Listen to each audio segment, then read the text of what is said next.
Oke, Bang Ade, Ya. melihat kemarin eksepsinya Dr. Tifa kan ini dikabulkan sama hakim ya.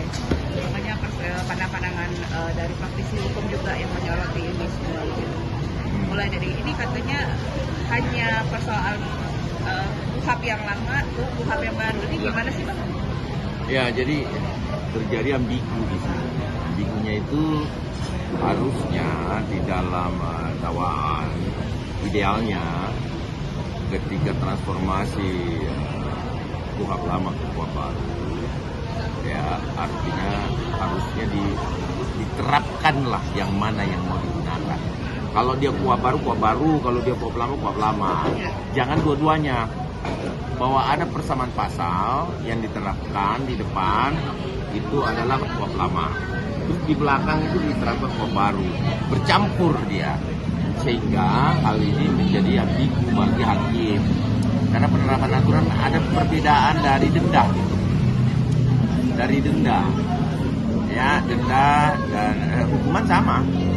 Tetapi dendanya itu berbeda. Nah, ini ya yang membuat hakim mengkoreksi itu dan dianggap obscure libel. Obscure libel ini adalah kabur atau tidak jelas sehingga dakwaan itu dianggap tidak pernah ada. Seperti itu sih. Bahwa itulah yang menjadi ukuran daripada jaksa. Tetapi namun pun demikian kan ada pasal 206 yaitu apakah tetap dilakukan perlawanan atau pasal 75 ayat 4 yaitu perbaikan. Karena saya bisa diambil kok kedua-duanya oleh jaksa penuntut umum. Saya menyarankan mengambil kedua-duanya. Selain perlawanan dilakukan, dia juga langsung memperbaiki agar bisa mendaftarkan ke nomor perkara baru. Jadi kalau putusannya misalkan di sana memperkuat tetap memperkuat putusan sela, maka tentu berjalan juga langsung untuk perbaikan. Dia didaftarkan langsung. Seperti itu. Bang, tapi dibilang ini adalah penyempurnaan pasal yang akan dijatuhkan kepada Dr. Rita, setuju Bang? Ya, bahwa kemudian ini pasti dilakukan sangat cermat. Artinya tidak ada lagi celah yang bisa membuat Dr. Tifa atau Tifa Rusia peneliti alam gaib. Karena kan selalu mencampurkan penelitian itu, kita ini memiliki dimensi. Saya menyarankan Dr. Tifa untuk belajar bersama Sunggokong. Kenapa? Karena Sunggokong ini kan dia nangkap siluman kan, dia mampu membedakan yang mana siluman, yang mana manusia. Jadi nangkap bahwa ini hanya Sunggokong lah yang bisa melihat alam di luar daripada manusia, dimensi-dimensi lain. Kalau kita berbicara dimensi lain ya kita agak ketakutan juga ya.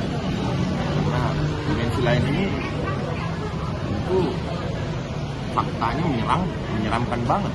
Apalagi kalau kita jalan pulang sendiri kan, tiba-tiba mengingat bahasa Ibu Tifa, kita memiliki dimensi-dimensi yang berbeda kan, itu agak ngeri kan. Tapi katakanlah dia peneliti neuroscience, kita salut itu. Apa memang itu bidang beliau ya. Saya sangat mendukung penelitian itu. Memang kalau penelitian yang menyangkut fisik, setahu kita, kalau otak itu dikatakan kecil, kan harus diteliti, diukur. Dan ukurannya ada milimeternya. Nah itu yang saya pertanyakan kemarin, bahwa mana penelitian yang sesungguhnya secara fisik. Fisik itu tidak bisa menggunakan neuroscience, tidak boleh hanya otak. Kenapa? Karena memastikan otak manusia itu kecil, itu betul-betul secara biologis harus diperiksa secara fisik ya. Nggak tahu apalah itu, saya mesti tanya dokter juga apa penelitiannya itu, karena beliau handal sekali di situ kan. Jadi mesti periksa Pak Jokowi, kemudian mengecek dan mengukur otak Pak Jokowi. Termasuk kedatangan mereka ke Itu lebih parah lagi. Kalau itu kan dimensi yang berbeda katanya kan. Nah inilah yang saya anggap dimensi yang berbeda ini seperti apa penelitiannya. makanya saya merasa bahwa ya mungkin saya juga harus belajar sama Sung Gokong.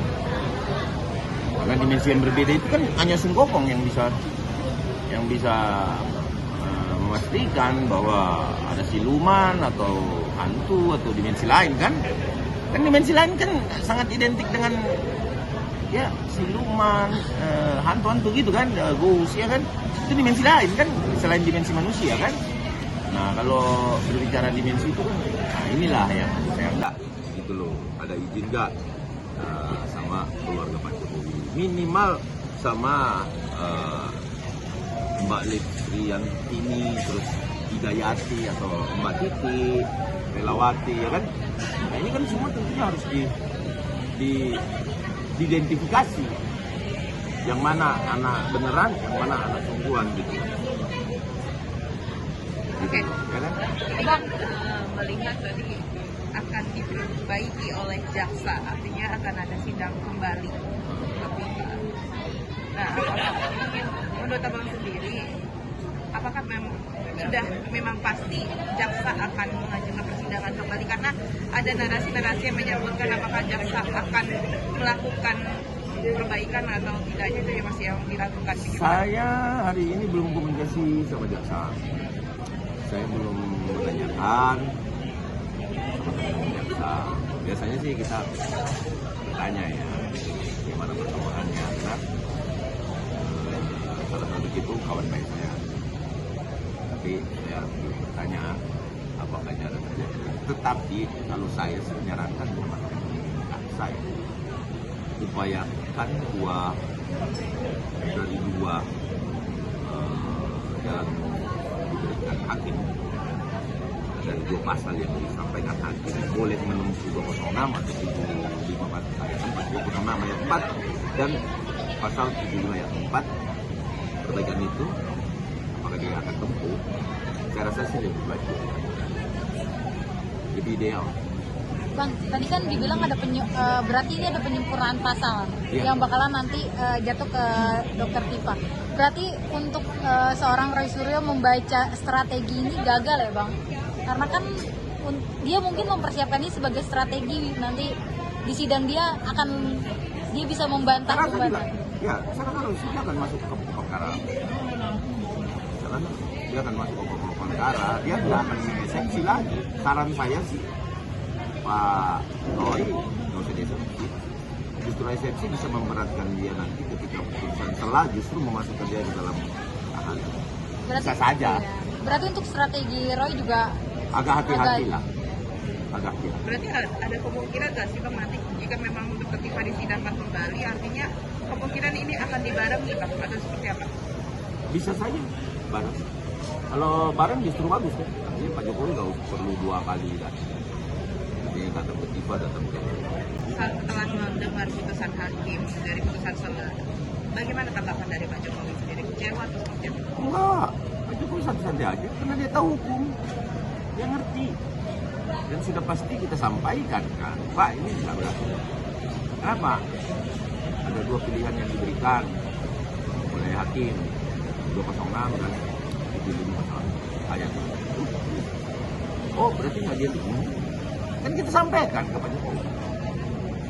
Tugas kita kan tim hukum Pak Jokowi itu menyampaikan, baik itu penasihat hukumnya juga menyampaikan itu. Enggak Pak, kan itu bertanya juga kan begitu. Tapi persoalan Pak Jokowi itu khawatir.